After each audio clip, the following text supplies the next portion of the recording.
a family comedy છે.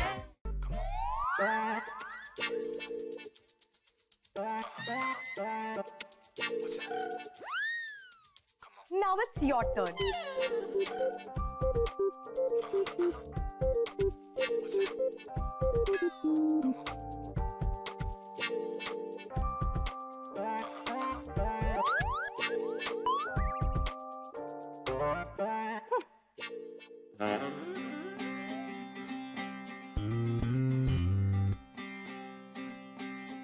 અરે વાહ, યો મેં રાજા એકલી એકલી રમે છે. હા, એ શું છે ને, ચેસ બુદ્ધિશાળી લોકોની ગેમ છે, એટલે કોને પકડું, ક્યાં શોધવા જાઉં. પણ મને ખબર નથી હો ચાલ કે આમ સિંગલ પણ રમી શકાય છે. હા, મજબૂરીમાં રમવું પડે. તારી વાત પણ ખરી છે. પણ ચાલ મને એક વાતનો જવાબ આપ કે ચેસના પ્યાદામાં કયું પ્યાદું પાવરફુલ હોય છે? કોઈ નહીં. કોઈ નહીં? આમ કેમ બોલે છે ચારુ? અરે ચેસના દરેક પ્યાદાના જુદા જુદા પાવર હોય છે. જેમ કે સૈનિક માત્ર એક જ કદમ ચાલે, ઊંટ હંમેશા ત્રાસુ જ ચાલે, ઘોડો હંમેશા અઢી કદમ જ ચાલે. એમ તું મને પૂછે છે કે શીખવાડે છે? આઈ મીન કે તને ખબર જ છે, છતાંય તે એવો જવાબ આપ્યો કે કોઈ પ્યાદું પાવરફુલ નથી. પાવરફુલ પ્યાદું નહીં, ચાલ હોય છે. અને ચાલ પ્યાદું પોતે નથી ચાલતું, એ તો ચલાવનાર એટલે કે ખેલાડીનું મગજ પાવરફુલ હોય છે. અરે વાહ વાહ વાહ ચારુ, તે તો ચેસના જવાબમાં સિક્સર ફટકારી નાખી. હા, અને તારો ગોલ થઈ ગયો.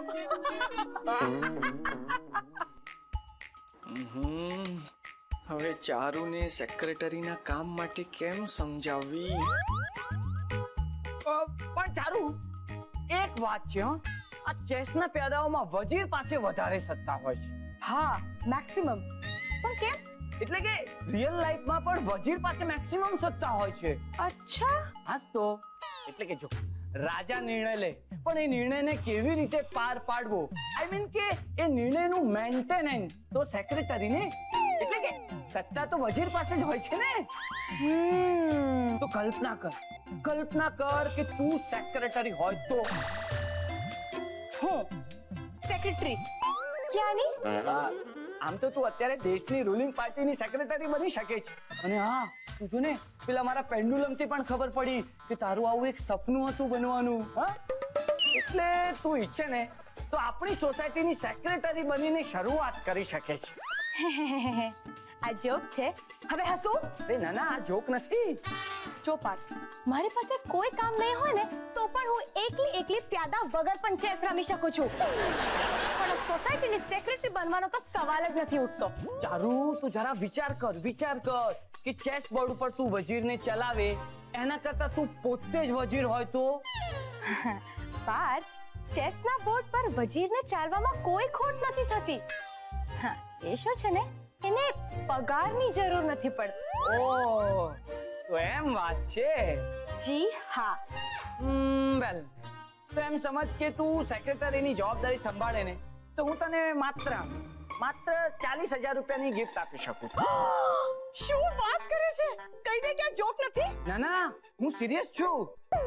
હે, તો લાવ મારી ગિફ્ટ આપ, હું રેડી છું. સારું, મેં કહ્યું કે હું ગિફ્ટ આપીશ, પણ તું ચૂંટણી જીતીને સેક્રેટરી બનીશ ને તો. ઓકે, જા બનીશ. બસ તો જા બની જઈશ. અરે અહીંયા તો ચૂંટાઈને આવવું પડશે. આ કઈ ચેસની રમત નથી કે તું આમ એકલી રમી શકે. અહીંયા તારી સામે ચૂંટણીમાં કોઈ ઊભું હશે, હોઈ શકે કે તારી સામે દિશા ઊભી હોય. હા, તો તારે એને હરાવવી પડે તો જ તું સેક્રેટરી બની શકીશ. ઓહ, એટલે આ રેસમાં દિશા પણ છે. અરે મેં એમ કહ્યું કે હોઈ શકે. ભલે હોઈ શકે, પણ જીતી નહીં શકે. આ ઇલેક્શન્સ તો હું જ જીતીશ. મારી ગિફ્ટ રેડી રાખજે. ઓહ, એમ રાખીશ. એટલે આમ પણ કહી શકાય કે ખેલાડી હું અને વજીર ચારુ.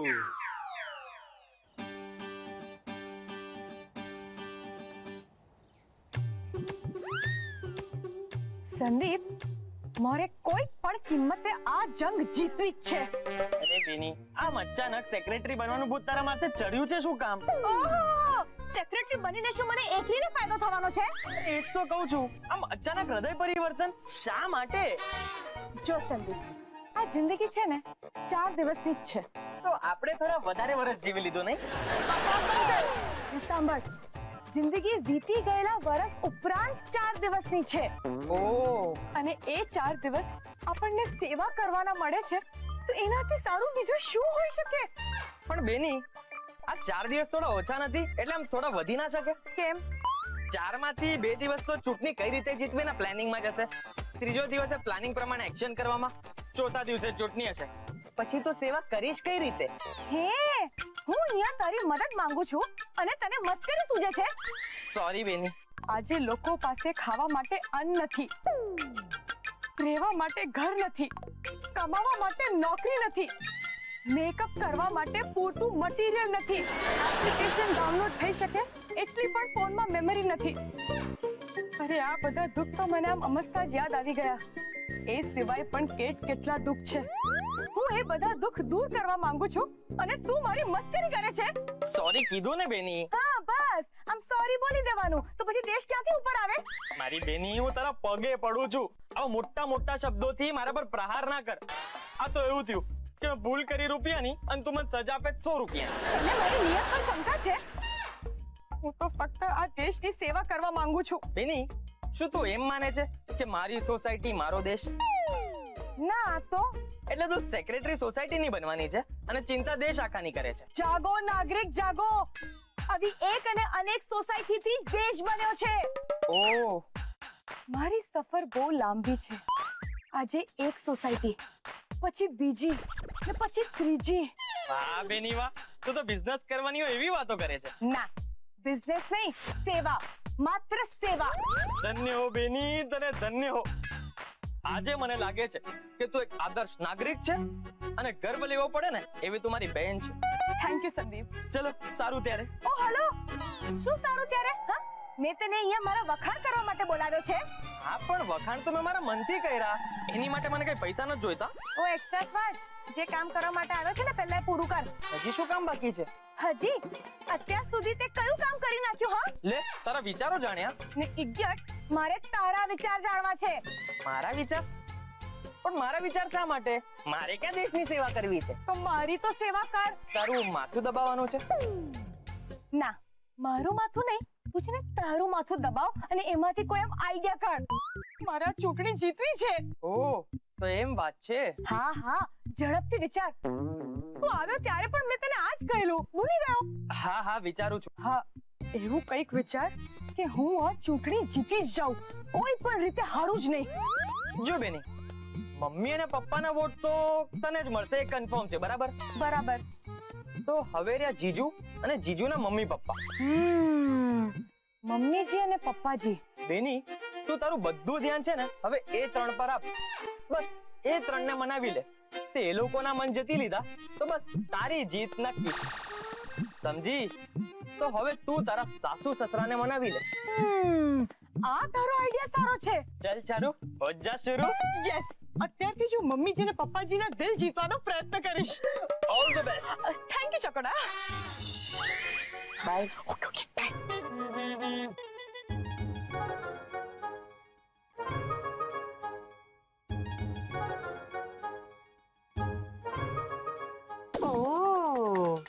તો આ વાત છે ચારુ. જો તું મારા મમ્મી પપ્પાને પટાવીશ ને તો હું તારા મમ્મી પપ્પાને પટાવીશ.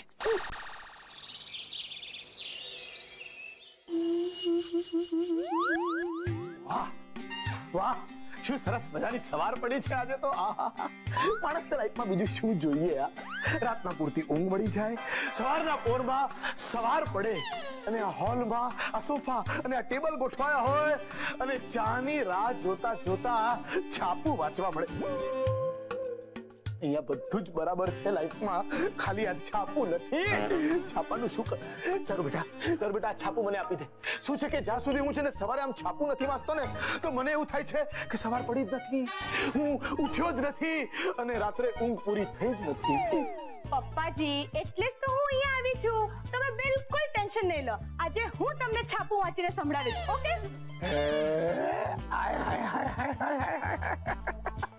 વાહ બેટા વાહ વાહ વાહ આજે છે ને એવા સરસ મજાના સમાચાર સંભળાવો કે જેવી આમ પ્રફુલ્લિત સવાર છે ને એવું જ મારું મન આમ પ્રફુલ્લિત થઈ જાય તું સમાચાર વાંચતી હોય ને તો મહેક થઈ જાય એવું કઈ ખા ઓકે પપ્પાજી સાંભળો. ઈર્ષાદ પપ્પાજી હું સમાચાર સંભળાવવાની છું, શાયરી નહીં. સંભળાવ સાંભળો. 280 પ્રવાસીઓને લઈ ઉડતું વિમાન યાંત્રિક ખામીને કારણે તૂટી પડ્યું અને એક પણ વ્યક્તિ જીવતી હોવાની શક્યતા નથી. બોલો. બેટા આ સમાચાર નહીં કોઈ બીજા સમાચાર સંભળાવ. સરસ. ઓકે પપ્પાજી સાંભળો. શહેરની 36 ઇમારતોના પાયા એટલા બધા નબળા હતા કે ફ્લેટ બુક કરાવનારા લોકો રહેવા જાય એ પહેલા આ ઇમારતો ધરાશાયી થઈ ગઈ. બેટા આ સમાચાર પણ જવા દે, કોઈ બીજા સંભળાવ. ઓકે પપ્પાજી સાંભળો. આંતરરાષ્ટ્રીય આતંકવાદી સંગઠનોએ ખુલ્લા ધમકી આપી છે કે અરે બેટા કેથી આગળ વધ, LMNOP આગળ વધ. પપ્પાજી હું શું કહું, મારો તો સમાચાર વાંચવાનો જીવ જ નથી ચાલતો. વાંધો નહીં બેટા, થોડી હિંમત રાખ અને આગળ વાંચ ને. હા સાંભળો. આંતરરાષ્ટ્રીય આતંકવાદી સંગઠનોએ ખુલ્લા ધમકી આપી છે કે બરોડાના 10 ચુરિંદા એંગર મેનેજમેન્ટના પ્રોફેસરને મારી નાખશે, ફાંસીએ લટકાવી દેશે. કેમ? વાત એમ છે કે થોડા વર્ષો પહેલા એક એંગર મેનેજમેન્ટના પ્રોફેસરે તેમના એક આતંકવાદીને ખોટી ટ્રીટમેન્ટ આપી દીધેલી, જેથી એ આતંકવાદીએ ડિપ્રેસ થઈને આત્મહત્યા કરી લીધી અને એ લોકોનું એક મોટું મિશન ફેલ થઈ ગયું. એટલે એ લોકો બરોડામાં જેટલા પણ એંગર મેનેજમેન્ટના પ્રોફેસર છે એને વીણીને બસ બેટા બધું વીણાઈ ગયું. હવે કામ કર, આ છાપું છે ને મને આપી દે. શું છે આતંકવાદીઓ આવીને મને મારી નાખે એ પહેલા આ છાપું લઈને હું બધી વીણીને માખી મારી નાખું ને એ વધારે સારું છે. આ આઈડિયા તો ફ્લોપ ગયો, પણ પપ્પાજીને ખુશ કરવા કંઈક તો કરવું જ પડશે. પપ્પાજી હું તમને હમણાં સરસ મજાની મસાલેદાર ઈરાની ચા બનાવી આપું. ઈરાની નહીં બેટા, ઈરાન, અફઘાનિસ્તાન, તજાકિસ્તાન, પાકિસ્તાન કઈ જ નહીં. તું એક કામ કર, તું મારા માટે સરસ મજાની ઇન્ડિયન ચા. બેટા એક કામ કરીએ, ચા નું આજે રહેવા જ દઈએ, તું મને એક ગ્લાસ દૂધનો આપી દે બસ. અરે મમ્મીજી લાવ મને આપો. તમે બેસો. અરે પણ આજે હું ચા બનાવી આપીશ. તમારા બંનેની જવાબદારી આજથી મારા ઉપર, એટલે હું જેવી ચા બનાવીશ એવી ચા તમારે પીવી પડશે. બેટા મને 2 ચમચી સાકર. ના મમ્મીજી, તમારા માટે ફક્ત અડધી ચમચી સાકર અને પપ્પાજી તમારા માટે 3 ચમચી સાકર. ચમચી મારા માટે? આલો પપ્પાજી. Thank you. આલો તમારી ચા. ચારુ બેટા મારા માટે કેમ અડધી ચમચી સાકર? ઓહો મમ્મીજી, તમારે તમારા સુંદર ફિગરને મેન્ટેન રાખવું છે કે નહીં, કે પછી બટાકાના કોથળાની જેમ ફેલાઈ જવું છે? ચારુ જોયું તમે, ચારુ આપણું કેટલું ધ્યાન રાખે છે. Thank you so much Charu. It's my pleasure મમ્મીજી. પણ ચારુ બેટા જો આનામાં અડધી ચમચી સાકર એ તો મને સમજાઈ ગયું, મારામાં 3 ચમચી સાકર કેમ બેટા? ઓહો પપ્પાજી, તમારે શું કામ અડધી ચમચી સાકર વાળી ચા પીવી છે? તમારું ફિગર તો આમે કેટલું સારું છે, તમે તો એકદમ ફિટ અને પરફેક્ટ છો. કે તમે યોગ્ય પ્રમાણમાં સાકર લો અને આ ચાનો ભરપૂર આનંદ ઉઠાવો. યસ, આ વાત તો એકદમ કામની કરી છે. ભાઈ હું જ કેમ ચરબીની ચિંતા કરું? હે માણસને શું જોઈએ? સરસ મજાની સવારમાં એક સરસ મજાની ચા મળી જાય તો માણસને બીજું જોઈએ શું? બરાબર છે પપ્પાજી, પુરુષ માણસને કદાચ ના જોઈએ, પણ સુંદર સ્ત્રીને વધારે સુંદર થવા માટે કંઈક તો જોઈએ ને. આલો, આ છે પેડિક્યોર અને મેનિક્યોર માટેની ફ્રી કૂપન મમ્મીજી માટે. Free coupon? મમ્મીજી આનો તમારું વાઉચર. અરે વાહ વાહ વાહ વાહ, જોયું ત્યાં ચારુએ આજે આપણા બંનેની સવાર સુધારી નાખી છે. અરે પપ્પાજી મમ્મીજી શું તમે લોકો પણ. ના ના બેટા, એકદમ જેન્યુઇનલી કહું છું, એકદમ દિલથી કહું છું બેટા. કેવું પડે તારું, કેવું પડે. You are too good Charu. વાહ ચારુ, તો તે તારી ચાલુગીરી શરૂ કરી દીધી નહીં? દિશા આવો તું ચા પીશે? ના ના ના ના ના, તમે લોકો પીવો હા ચા. એ શું છે ને કે મારે એક અગત્યના કામે બહાર જવાનું છે. ઓહ કેટલું સારું કહેવાય. એ શું સારું કહેવાય બેટા? એ જ કે દિશા પાસે કામ તો છે. એ જાણીને મને બહુ આનંદ થયો. ચારુ બહુ સ્માર્ટ બને છે. ઠીક છે, કૂદી લે જેટલું કૂદવું હોય. જે તું મારા મમ્મી પપ્પા જોડે કરી રહી છે ને, એ હવે હું તારા મમ્મી પપ્પા જોડે કરીશ અને વધારે સારી રીતે કરીશ. So nice of you Charu. It's okay દિશા.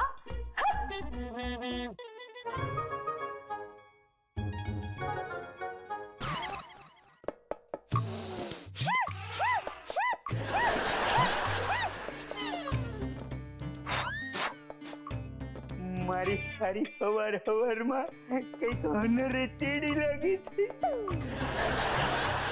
આજે બધું જોવાનું નહીં એવું હનર. એટલે એ ગીતા, આ હું હવાર હવારમાં ધૂણવાની પ્રેક્ટિસ શરૂ કરી કે હું? અરે હું યોગાસન કરું છું. એવું તને કોણે કીધું? તમને કઈ ખબર છે યોગા બાબતે? ખોટો ટાઈમ પાસ ન કરો ટાણે. ઓહો, એટલે યોગાનું ખાલી તારી પાસે નોલેજ ભર્યું તો થોડુંક મને દે. યોગા છે ને ઈ પૂજા છે એક પ્રકારની. આ તો મને ખબર જ નહોતી. આપણા શરીરની પૂજા. અરે વાહ, અરે નાનપણથી આની ખબર નહોતી. પછી તમને ખબર છે યોગ કરવાથી ખાલી આપણને જ નહીં આપણા પાડોશીઓને પણ ફાયદો થાય. એ ગીતા, આવડા યોગ છે કે અગરબત્તી કે આપણે અહીંયા હરગાવીએ એટલે એની સુગંધ પાડોશના ઘરમાં પોગી જાય? જો પાડોશીઓ સાથે આપણા સંબંધ સારા હોય એટલે એ લોકો આપણને કંપની આપવા આપણી હારે યોગ કરે, સમજ્યા? તો ઈ યોગનો એ લોકોને ફાયદો થાય. અને પાડોશી હારે હારા સંબંધ ન હોય તો એ લોકોને ઈર્ષ્યા થાય કે આ યોગ કરતા કરતા આગળ નીકળી જશે તો. એટલે ઈર્ષ્યામાં યોગ કરે એટલે સરવાળે તે લોકોને ફાયદો જ થાય ને કા? આ હું હવારના પોરમાં ટાઢા પોરના ગપ્પા મીંડી ઉલારવા એવા ઉલેરા કે એઠે નો આવે. મારી એક વાત સમજી લે કે આપણે અહીંયા યોગા કરીએ અને આ પાડોશી હારે સંબંધ સારો હોય કે ન હોય, ઈ પાડોશી આપણા યોગા જોઈને કેમ કરવા માંડે ઈ મને કે. હા પણ એવા આર્મી વાળા પાડોશી ઓછા હોય ને. હવે આવડી આ આખી વાતમાં તું આર્મીની વાત હું લેવાને લઈ આવી? તમે વાતે વાતે ભડકી જાઓ છો. એના કરતા આમ યોગ કરતા હોત ને તો આવી રીતે વાતે વાતે ન ભડકત, સમજ્યા? યોગ કરવાથી મગજ એકદમ શાંત થઈ જાય. એટલું બધું શાંત થઈ જાય કે તમે શાકભાજી એ મૂકી શકો.